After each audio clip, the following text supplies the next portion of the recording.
안녕하십니까. 오늘은 유방과 옹치라는 주제입니다. 유방은 천하를 얻은 이후에 주요 공신들에 대해서는 상과 봉업을 내렸는데 그 다음 차순위의 공신들에 대해서는 어떠한 조치도 내리지 못하고 고민을 하고 있었습니다. 상을 내려주는 것이 늦춰지고 있었는데 어느 날 유방이 낙양의 남문 쪽에 다리를 건너고 있었습니다. 그런데 다리 밑을 보니까 여러 장수들이 모여서 수덕수덕하고 이야기를 하고 있었는데 그것을 보고 옆에 있었던 장량에게 저 사람들이 지금 무엇을 하고 있는 것인가 하고 물어보았습니다. 그러자 장량은 저들은 지금 반역을 모의하고 있는 것입니다 하고 대답하였습니다. 그러자 유방은 깜짝 놀랐습니다. 저들이 왜 반역을 논의하는가? 그러자 장량은 황제 폐하께서는 평민 출신으로 저들의 도움으로 황제가 되었습니다.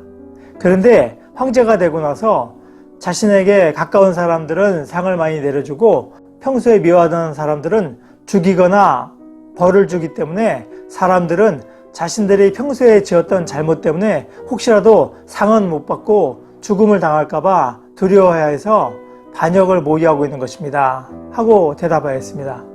그 말을 듣고 유방은 걱정이 돼서 장량을 보고 아니 그러면 어떻게 해야 되겠는가 하고 물어봤습니다. 장량은 뜬금없이 황제폐하께서 지금까지 살아오면서 가장 미워하는 인물이 누구입니까? 하고 물었습니다. 그러자 유방은 그거야 당연히 옹치지 하고 대답하였습니다. 옹치란 인물은 원래 유방과 같은 폐한 출신입니다. 그런데 그는 유력자에다가 호족 출신이었기 때문에 평민 출신인 유방에 대해서 깔보고 있었습니다.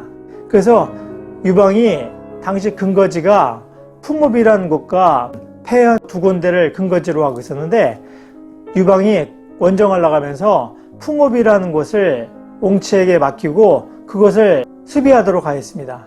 그런데 이 옹치가 풍업을 지나가는 위나라 왕 위구에게 풍업을 바치고 항복해 버렸습니다. 갑자기 근거지가 사라져 버린 것이죠. 그 말을 듣고 나중에 유방은 화병이 나가지고 몸져 누웠다고 합니다. 그 정도로 유방 같은 경우에는 그 일이 뼈에 사무친 일이었는데 어느 순간인가 옹치는 다시 유방 편이 되어서 싸우고 있었습니다. 공도 제법 세우게 되었습니다. 그러니까 유방 같은 경우에는 옹치를 미워하면서도 차마 죽이지 못하고 애매한 입장에 있었습니다. 장량은 유방이 옹치를 가장 미워한다는 얘기를 듣자 그러면은 옹치에게 상을 내려주십시오. 그러면은 저들이 옹치 같은 자에게도 상을 내려주면은 자신들에게도 틀림없이 상이 돌아올 것이다 하고 생각해서 안도할 것입니다 하고 대답하였습니다. 유방은 장량의 말을 듣고 며칠 후에 옹치를 10방후에 봉했습니다. 그리고 나서 2500호의 봉업을 내려주었습니다. 그렇게 되니까 주변에 불만이 있었던 많은 공신들이 아니 옹치같이 황제가 미워하는 인물도 상을 받았다고 치면은 우리 같은 사람들은 별로 걱정할 일이 없구나 하고 생각되어서 다들 안도하게 되었습니다. 그리하여 제1제국은 점차적으로 안정기에 접어들게 되었습니다.